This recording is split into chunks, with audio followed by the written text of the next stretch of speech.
Howdy, this is Dr. Robin with Big College Sports, BCS.net, part of the VZQ network. Today we're talking about conference realignment, specifically about the University of Oklahoma and the University of Texas going to the SEC, and UCLA and USC going to the Big Ten, and how that will impact the league. You were going to talk about the move to the SEC. Talking about recruiting, you can't overstate the move to the SEC, because back a few years ago, well, let's go back to A&M. When A&M left the Big 12, went to the SEC, I heard this all the time from people. They'd say stuff like, "I can't believe they're leaving the Big 12. I think that's a big mistake." And I'm going, okay, we'll see. I thought it was all about money at the time, which I think it was, Well, and it's worked out that way. I think it's about money too, but it's about people. It's about money because the SEC, their TV revenue is so much more than the Big 12, so they can give the school more money, which in turn gives the other athletic programs more money. The other thing about A&M going to the SEC was recruiting. Oh my God. It's like the second year out of the chute after they made that move, they began to dominate Texas high school recruiting. Every kid in high school, every kid in Texas wanted to go to A&M. I mean, there's nothing special. I mean, A&M's a nice school. It's a good school in a lot of ways. It's a top 100 high school. I mean, top 100 college. So there's a lot of assets there. I get that. But in terms of A&M versus other places, there's nothing that special. But those kids just wanted to play in the SEC. That's what they want to do. Because the SEC produces professional football players. Those kids came out, I mean, so. And national champions. National champions. They've had. That's right. 3/4 of the national championships in the last 20 years, probably. And watch out for A&M. And A&M, I don't think they're going to beat Alabama for national championship this year, or Georgia, but they're going to be the top three. Every magazine I read these days, preseason magazines, has A&M in the top three nationally. Well, why is that? It's because of players. They've recruited players that 4 or 5 star players, and they're ready to compete. Back in I remember back during the Big 12 days, they were just a middle of the road team. Middle of the road.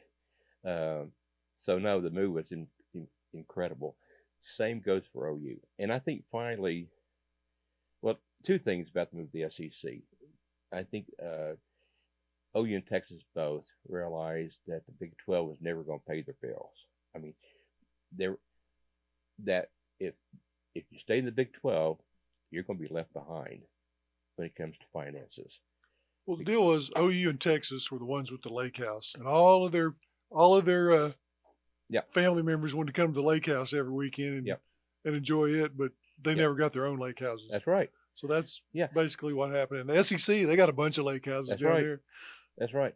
And I think that we finally realized, okay, there's more money in the SEC, but there's also more recruiting.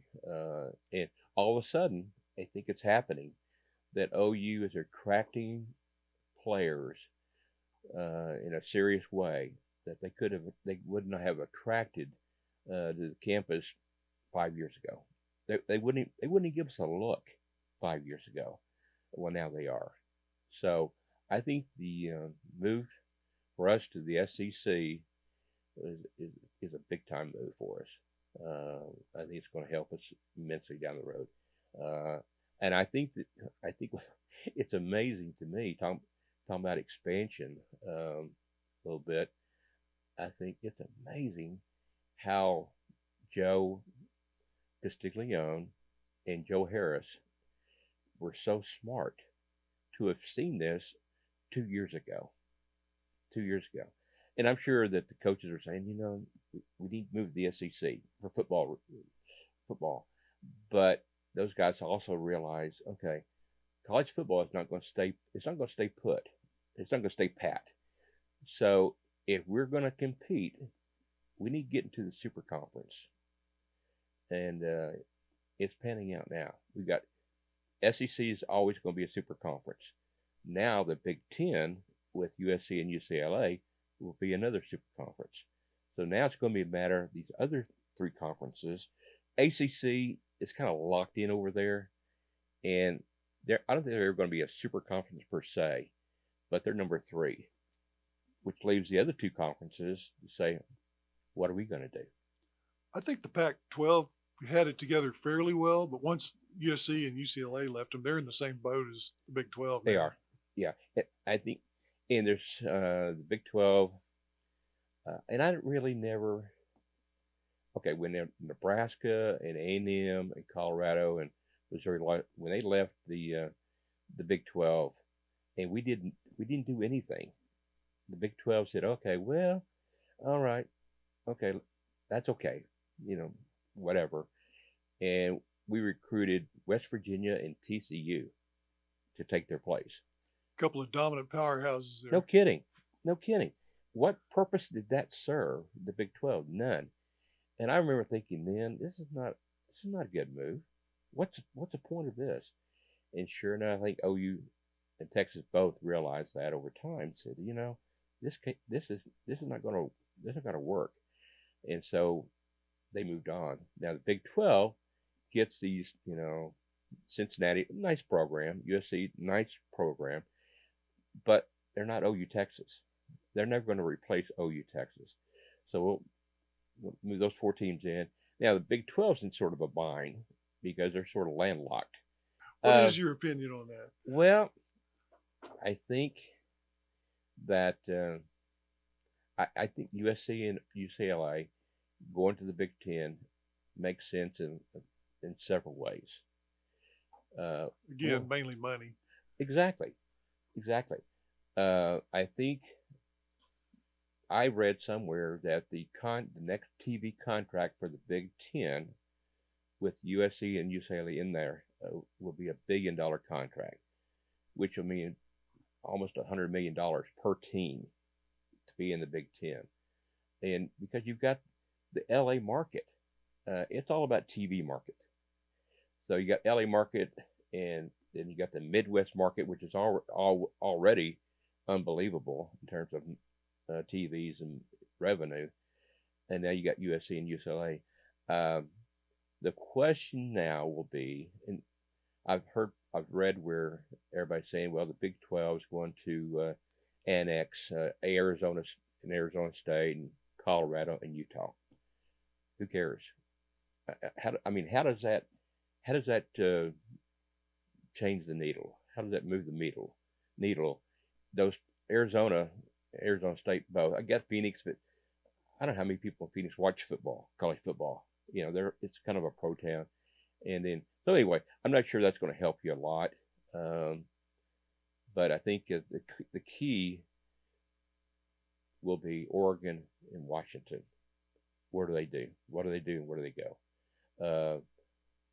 The one thing Oregon and Washington have that USC and UCLA has is they have a TV market.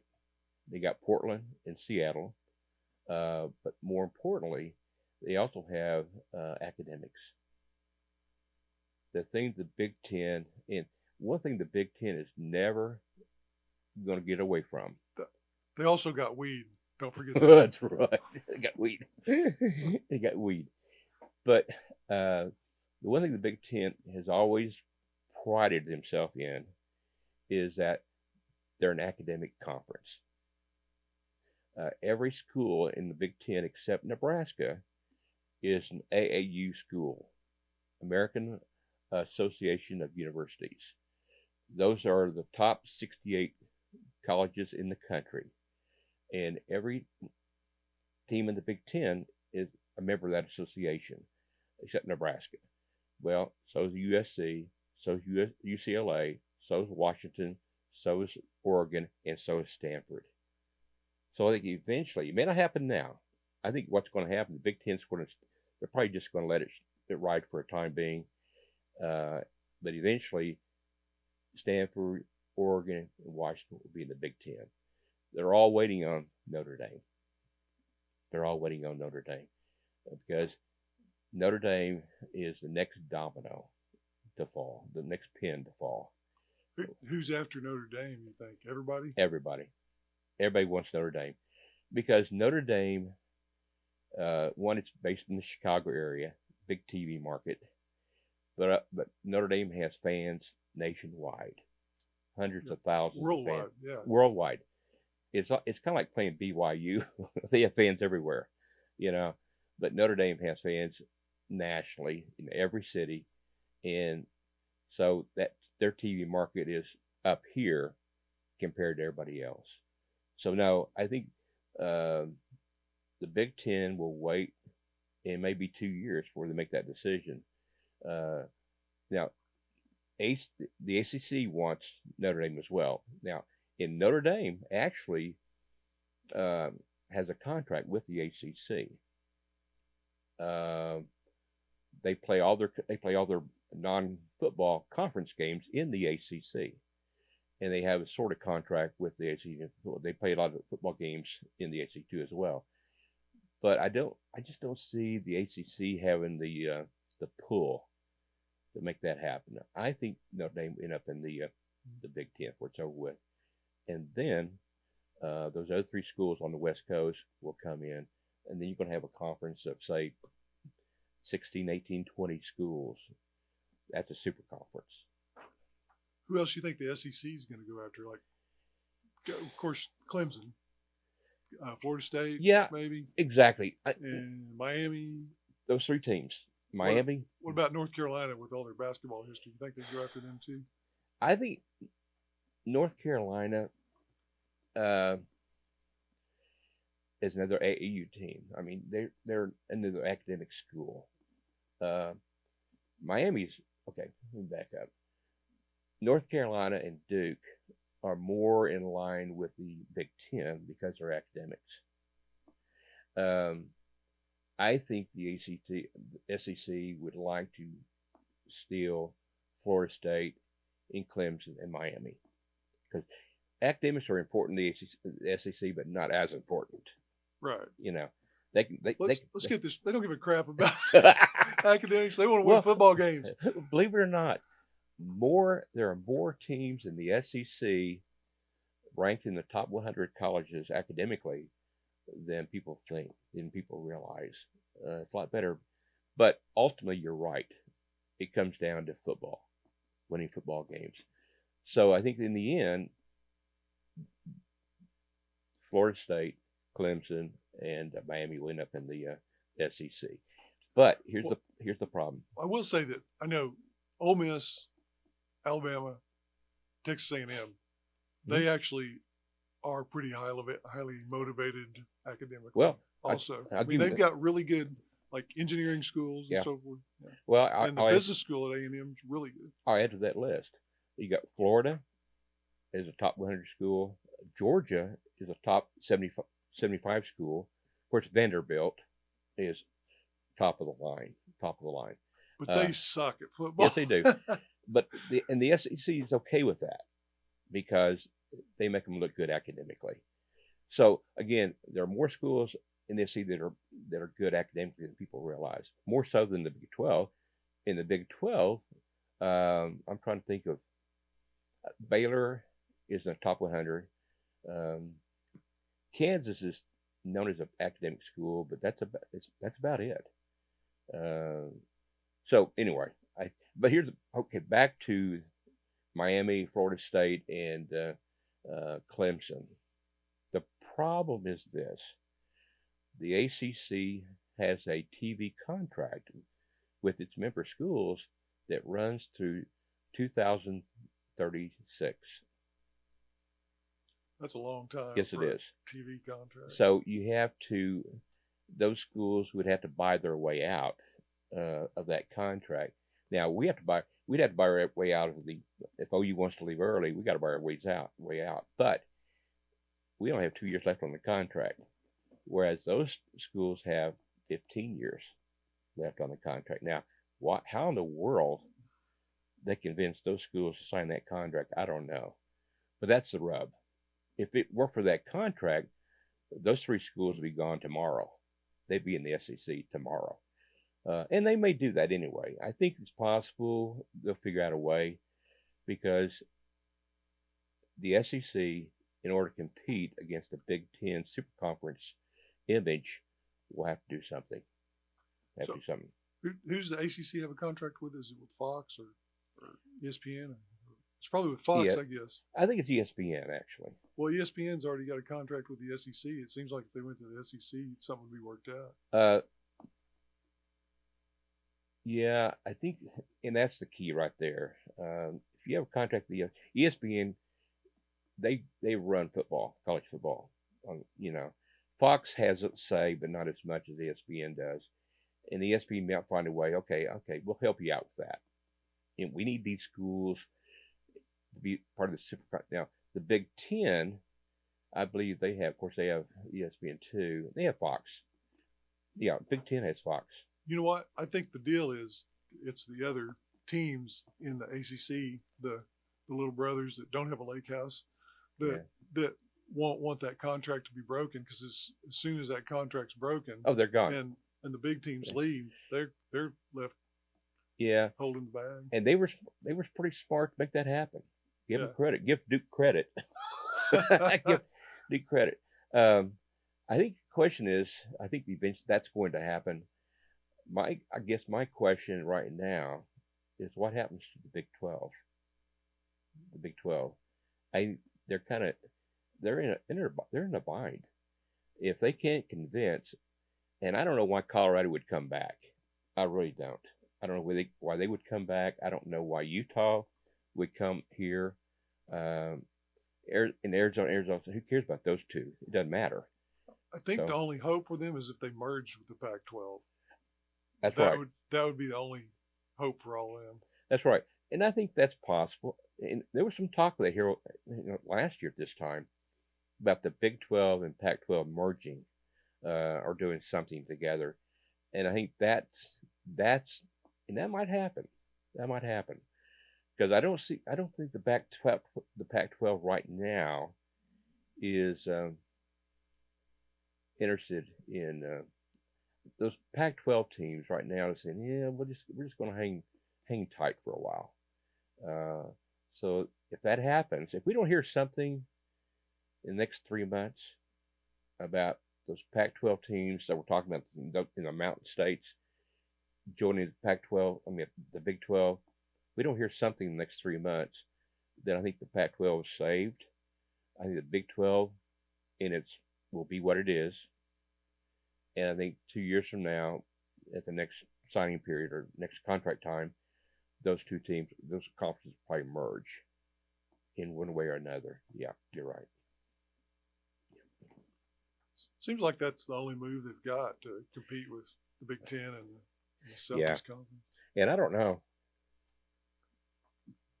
God, that's still going to be tough, though, because without OU in Texas, I'm just trying to think what population centers do we have in the Big 12 now without OU Texas?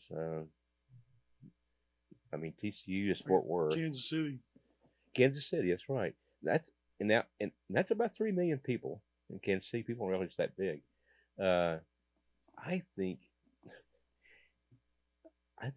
Kansas may end up in the Big Ten someday, which is, I know, I'll tell people that, and they go, no, that's not possible. Well, no, they suck in football, and we know that.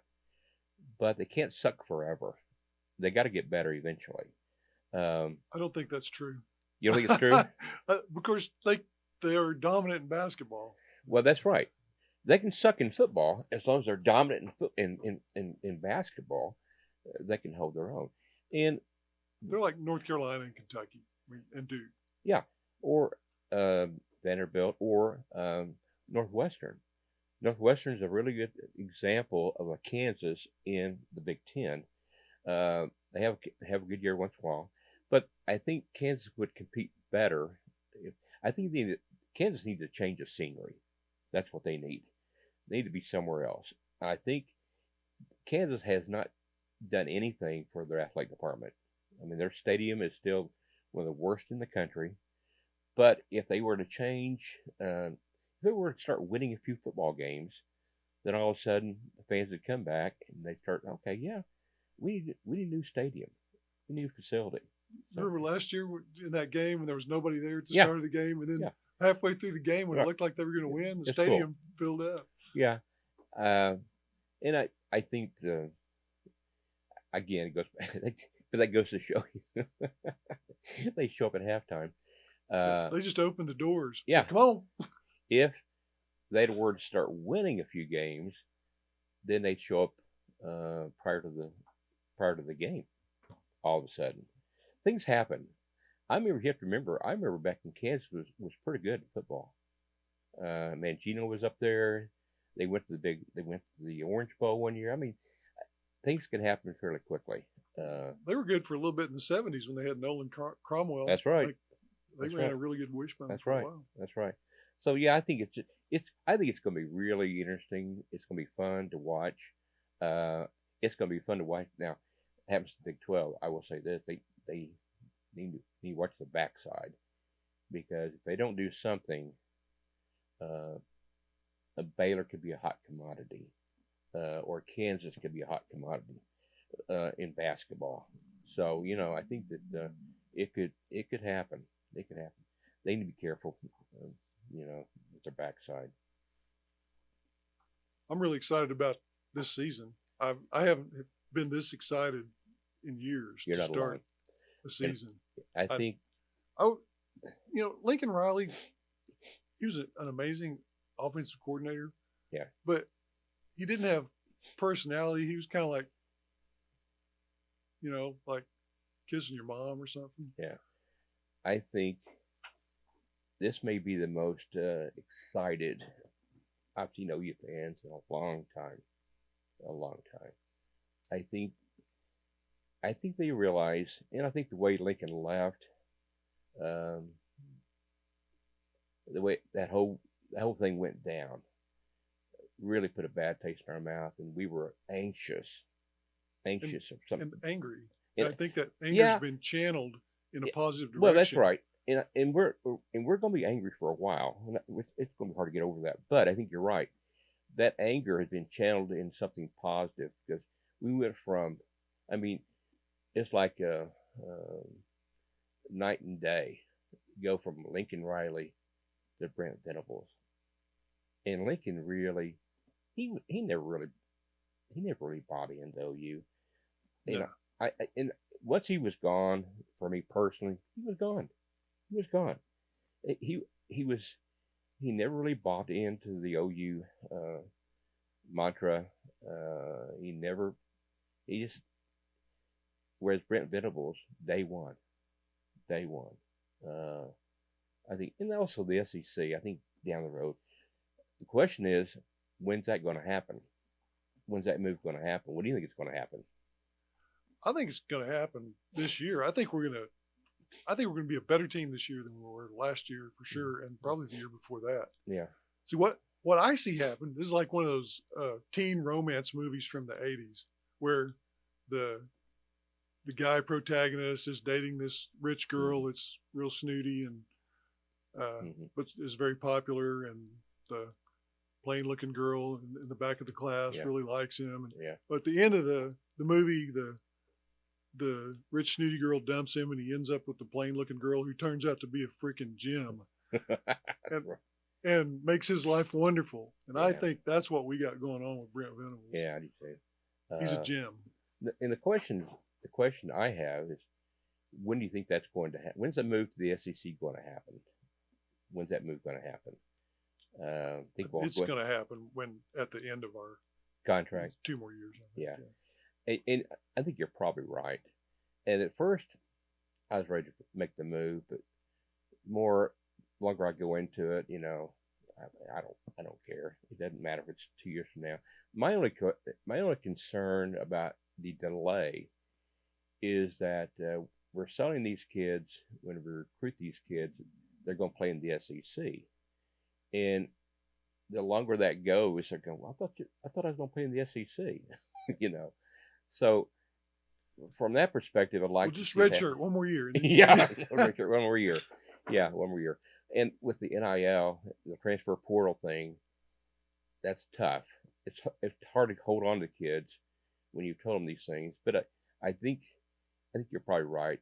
I guess my only issue about the move would be I don't. If we're going to do it, okay, I'd like to do it after this year. If we don't do it this year, then I want to wait 2 more years. Do you know why? Why? Yeah. Well, this year we play OSU at home. I don't want to play OSU anymore. I'm tired of their crap. I do too. I am too. I'm just tired of it. I'm just tired of this all this Bedlam crap. I'm so tired of that. So I'd like to play them at home and be done with it. Move on to the SEC. Move on from the Bedlam stuff and all that stuff. If we don't move after this year, we play one more year. We'll play them up there. I don't want to play the last Bedlam game in Stillwater. You know, that would have been like moving to the SEC after last November, after that game. Right. You know, I don't want to do that. I want to make sure the last year of the contract is we're playing at OU in Norman. Yeah. So, you know what? I'm looking forward to this. This is an unusual story for an OU fan, but my daughter, God bless her, went to Texas A&M, where she got a great education. Yep. She got her. Yep. She's getting her CPA and finance master's, and got a great job. But my wife and I loved going to College Station. It's a great little town. Oh, it is. Yeah. We found this hotel called the Stella. It's a really nice hotel right in the middle of where you wouldn't expect it to be. Right. And it's kind of a vacation all of its own, just going to the Stella. And we were there when we moved her out. And we thought, we're not going to get to come here anymore. And it was kind of sad. And we thought, wait a minute. We can come back here. OU's going to start playing here. Yeah. So we are going to go back and go to the Stella and have us a vacation every other year. And so we're really excited about that because we actually love the town of College Station. Yeah. Well, I think you're right. I think it'll be fun to take those road trips to these SEC schools. Did you go to the game in Tuscaloosa about 10 years ago or whenever it was? No. We went to that. Those people down there are awesome. Yeah. It was the best experience I've ever had being a guest at some other place. So before that, I think it was before that, we went to UCLA and lost, with or maybe it was after that. I can't remember. We went to UCLA and lost. And as we were walking out, people were saying, "Yeah, well, sorry, we don't have any cows for you here," and stuff like that, saying really stupid stuff. Whereas in Alabama, those people were really, really sweet to us. Like, "Hey, you want a rib?" That kind of stuff. "Thanks for coming down here, y'all," even though we beat them. Well, here's the other thing too. Being a season ticket holder like you are, and a donor like you are, you'll be able to get tickets to those places. Because in the SEC, the home team has reserve. In effect, not only do they reserve 8,000 seats, they require 8,000 seats for the visiting team. So OU fans will get 8,000 seats to go to Ole Miss, or to Tuscaloosa, or to Gainesville. That's a requirement. I'm getting my tickets off of StubHub. I'm getting at the 50-yard line. If I'm going to travel all the way to that place, I'm not going to get stuck in the end zone like they are. Like they are. I always wondered about that. I always wondered why people do that. I'm like you. I know everybody likes to be part of the OU crowd, but I want to see the game. So, I have a good time visiting with the local fans around me. They're great. They're great people. You can't be a turd. Obviously, you can't turn around and point your finger at them like the OSU fans do.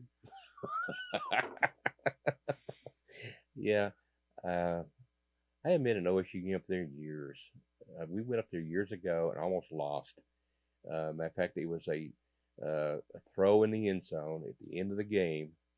That I can't remember the guy's name. Tight end. Dirk Strait knocked it down. Otherwise, we would have lost that game in Stillwater. And we said to ourselves, lesson learned. That's the last time we're going to go to Stillwater, because I can't imagine as an OU fan, losing a game in Stillwater, OSU. I've done it twice. You done it It really twice? sucks. You've It done really it. sucks. You've lost twice up there? I've been to 2 games when we lost up there. It's Oh, painful. really? Yeah. So I don't like Okay. going up there. Out of 19 losses, you've been to 2 of them. Yep. Okay, we need to keep you away from Stillwater on game day. I don't go there anymore. But I would love to go to Oh, I would too. Mississippi State. Yeah. You got to take your Yeah. earplugs because those damn cowbells. Oh, can you imagine? But it's Mississippi State is a great place Yeah. with lots of tradition and so forth. But all those SEC teams, I'm looking forward to going to those places Yeah. and seeing the university and meeting the people. I think it's gonna be fun. I think it's just time. I think change can be a good thing. It's kind of like this year with Brent Venables. It sort of gets you kind of fired up. It gets you looking forward to what's going to happen next. So, as you say, I just hope I live long enough to enjoy all of that. That's the thing. I love. Don't die. Oh, don't die on me. No, I think I can hang around a few more years for that, just to see that happen. You're going to hold on so you can That's right. see how you play in the SEC. Okay, Yeah. if that's what keeps you holding on, You betcha. You betcha. whatever it takes. Yeah. I think I run out of stuff to say. I've never heard that happen before. Okay, we'll have to do this again. I really enjoyed the visit, and It's good. we'll do this some more as when the season starts for sure. We Yeah. It'd be can talk fun. every game if you want. Okay, thanks for watching Big College Sports, BCS.net, part of the VZQ network. We'll see you back next time.